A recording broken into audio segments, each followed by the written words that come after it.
Hello, नमस्कार साथियों। तो स्वागत है आपका फिर से एक बार इस ऑनलाइन यूट्यूब प्लेटफॉर्म पर। चलिए, तो आज मैं आपके लिए लेके आया हूँ एक और इम्पोर्टेंट क्लास। दोस्तों, अगर आप इस चैनल पर नए हैं तो इस चैनल को सब्सक्राइब कर लीजिए, जिससे आने वाले जितने भी इम्पोर्टेंट वीडियो लेक्चर है उसका नोटिफिकेशन आप तक पहुंच सके। दोस्तों, इस क्लास की शुरुआत करने से पहले आप इस क्लास को लाइक कर दीजिए, साथ में आपके दोस्तों को शेयर कर दीजिए, जिससे इम्पोर्टेंट क्लास की इंफॉर्मेशन सभी तक पहुंच सके। एक बढ़ते क्रम में हम साइकेट्रिक की क्लास के आज एक महत्वपूर्ण टॉपिक एंजाइटी डिसऑर्डर, इसके बारे में हम जानेंगे। और आपकी मेहनत को मजबूती प्रदान करने के लिए दोस्तों, आप इस क्लास को ले रहे हैं तो आप इसके नोट्स बनाना ना भूलें। नोट्सों को बार बार रिवीजन में लाइए, जिससे आपका यह टॉपिक इतना अच्छा क्लियर हो जाए कि एग्जामिनर यहाँ से थ्योरेटिकल या एमसीक्यू बेस्ड क्वेश्चन कहीं भी पूछे तो आप फटाक से उसका आंसर निकाल कर रख सको। दोस्तों, हमने पिछली क्लास में पढ़ा था डिप्रेशन, आज हम पढ़ने जा रहे हैं एंजाइटी। तो एंजाइटी एक डिप्रेशन का अलग पार्ट है। ठीक है। एंजाइटी पेशेंट में नॉर्मल नॉर्मल कंडीशन से वर्स्ट कंडीशन में चली जाती है। यह धीरे धीरे बढ़ती जाती है। पहले आपको कम एंजाइटी होगी, धीरे धीरे आपको बढ़ते क्रम में देखने को मिलेगी। यहाँ पर अलग अलग इसके प्रकार होते हैं, हम इस क्लास में हम जानेंगे। देखिए दोस्तों, लेवल ऑफ एंजाइटी की हम बात करें तो यहाँ पर mild form, moderate form, severe form और पैनिक फॉर्म, यहाँ पर अलग अलग स्थिति में अलग अलग सिम्टम दिखाई देंगे। आप एंजाइटी लेवल को किस आधार पर पहचान कर रहे हैं, तो हम सिम्टम के अकॉर्डिंग यहाँ पर हम एंजाइटी लेवल को जांच सकते हैं। तो देखिए, यहाँ पर हम माइल्ड की बात करें तो सबसे पहले माइल्ड फॉर्म में पेशेंट में आप एंजाइटी लेवल देख रहे हैं तो किस प्रकार आप उसको जांचेंगे।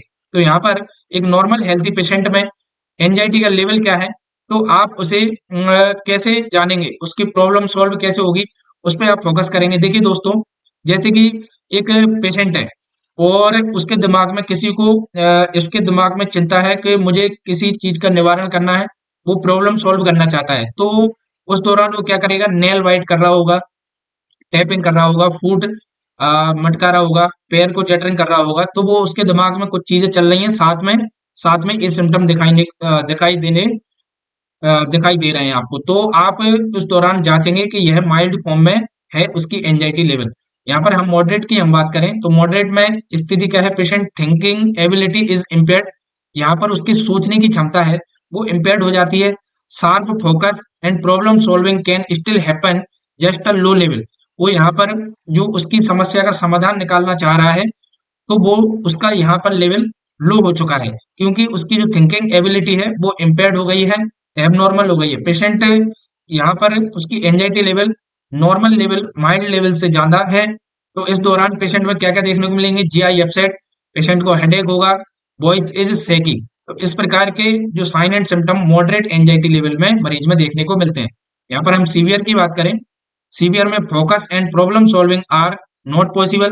तो पेशेंट जब सीवियर एंजाइटी लेवल में है तो वहां पर उसे मदद की जरूरत पड़ेगी, तो प्रॉब्लम सॉल्व नहीं कर पा रहा है, प्रॉपर फोकस नहीं कर पा रहा है, feeling is Doom may be felt, और अपने आप में बिल्कुल बैठ गया है, थक गया है, उसका एंजाइटी लेवल सीवियर लेवल पर है। तो इस दौरान मरीज में डिजीनेस, हेडेक, नोजिया, ज्यादा सोएगा वो, स्लीपीनेस, उसके बाद हाइपर वेंटिलेशन पेशेंट में देखने को मिलेगी इस दौरान, जब वो सीवियर फॉर्म एंजाइटी लेवल में पहुंच गया है। तब पैनिक की स्थिति कब होगी, मोस्ट एक्सट्रीम एंजाइटी हो रही है, पेशेंट को अनस्टेबल हो चुका है, not in touch in reality, बहुत ही ज्यादा स्थिति में है। तो यहाँ पर मरीज में पेलिंग, एलिंग, रनिंग और हेलुसिनेशन जैसी स्थिति देखने को मिलेंगी।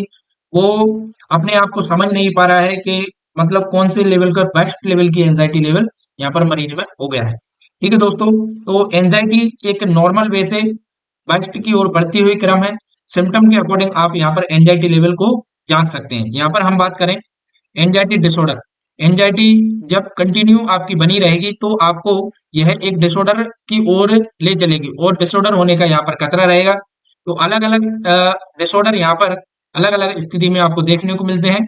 यह डिपेंड करता है एंजाइटी लेवल आपको किस प्रकार की एंजाइटी मरीज में हो रही है। यहाँ पर हम बात करें सेपरेशन एंजाइटी डिसऑर्डर, यह कैसे होता है पेशेंट में। देखिए, यहाँ पर आपका patient experience extreme fear of anxiety, बहुत ही अत्यधिक मात्रा में फियर और एंजाइटी महसूस करता है। When separate from someone they are emotionally connected to, जब वह किसी इमोशनली कनेक्टेड व्यक्ति से दूर हो जाए तो उस दौरान उसको सेपरेशन एंजाइटी डिसऑर्डर होने के चांसेस रहेंगे।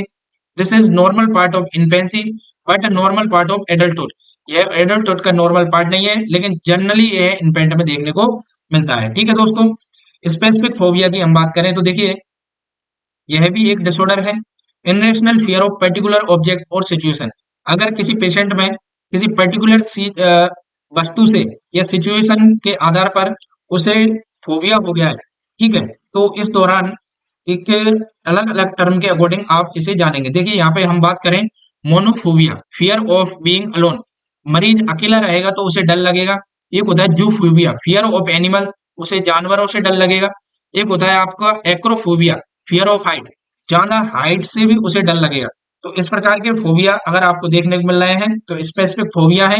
यह पर्टिकुलर ऑब्जेक्ट या सिचुएशन के अकॉर्डिंग पेशेंट में देखने को मिल सकते हैं। ठीक है दोस्तों, यह अलग अलग फोबिया है, तो उस दौरान पर आप इसे डिसऑर्डर में डिवाइड कर सकते हैं। Socially anxiety disorder, social phobia क्या है?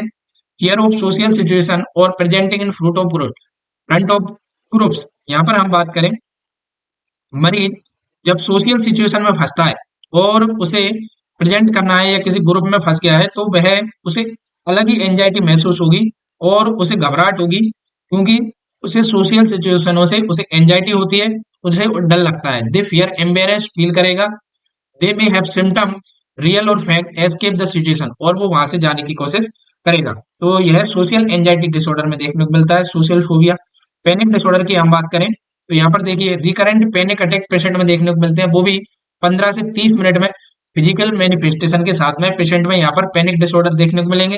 रिकरेंट पैनिक अटैक आएंगे तो आप उसे पैनिक डिसऑर्डर में कन्वर्ट कर सकते हैं। यह भी एक प्रकार का एंजाइटी डिसऑर्डर है। एगोरोफोबिया, यहाँ पर हम बात करें, extreme fear of certain places where the client feels unsafe और डिफेंसलेस। यहाँ पर हम बात करें, may even to fearful place maintain employment. तो यहाँ पर एगोरफोबिया की कंडीशन यहाँ पर देखने को मिल रही है। तो क्लाइंट है अनसेफ और डिफेंसलेस फील कर रहा है, तो उसे एगोरोफोबिया एंजाइटी डिसऑर्डर में हम काउंट करेंगे। ठीक है दोस्तों, जनरलाइज एंजाइटी डिसऑर्डर, यह भी एक स्थिति है। Uncontrolled extreme worry for at least a month that causes impairment of functionally.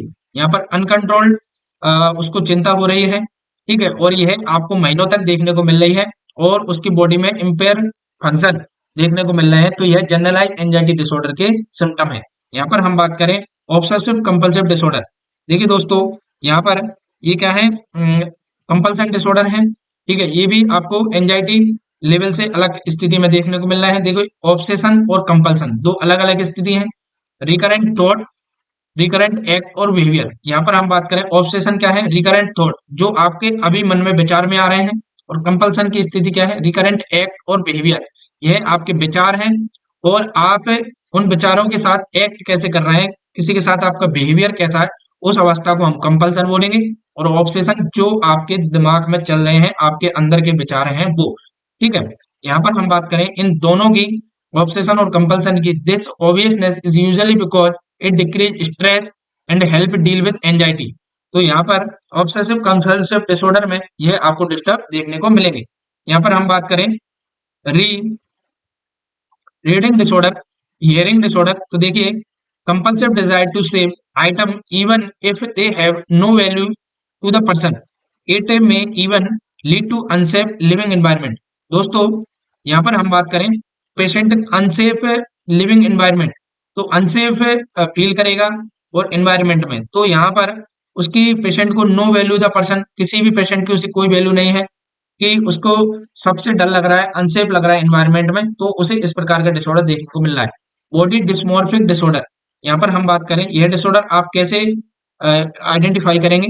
यहाँ पर देखिए, pre occupied with perceived flow और imperfection in physical appearance that the client think they have।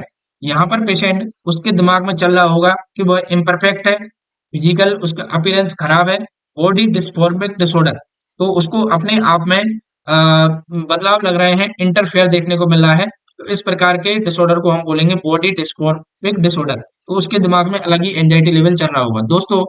तो यहाँ पर हमने ऑब्सेसिव कंपल्सिव डिसऑर्डर पढ़ा और एंजाइटी डिसऑर्डर पढ़ा, और एंजाइटी नॉर्मल से बेस्ट की ओर कैसे जा रही है, और आप उसे किस प्रकार से पेशेंट में सिम्टम के आधार पर जांच सकते हैं। तो इनके आप नोट्स बनाइए प्रॉपर, 2 से 3 बार आप इसको रिवीजन में लाइए, तो आपको एंजाइटी डिसऑर्डर अच्छे से समझ में आएंगे। पहले पेशेंट में नॉर्मल एंजाइटी लेवल माइल्ड से मॉडरेट, मॉडरेट से सीवियर, सीवियर से पैनिक अवस्था में जाता है।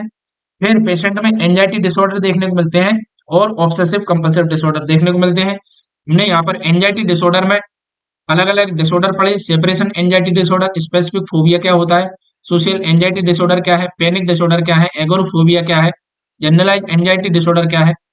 ऑब्सेसिव कंपल्सन में हमने पढ़ा ऑब्सेसिव कंपल्सिव डिसऑर्डर क्या है, ठीक है, हियरिंग डिसऑर्डर क्या है, बॉडी डिस्मोर्फिक डिसऑर्डर क्या है। तो यह आप इनको बार बार पढ़िए, रिवीजन में लाइए, जिससे क्या है आपके ये छोटा सा टॉपिक अच्छे से क्लियर हो सके और एग्जामिनर यहाँ से कैसा भी प्रश्न पूछता है तो उसे आप आसानी से हल कर सके। दोस्तों, मिलते हैं अगले वीडियो लेक्चर में। बने रहिए आप इस चैनल पर और मेहनत करते रहिए।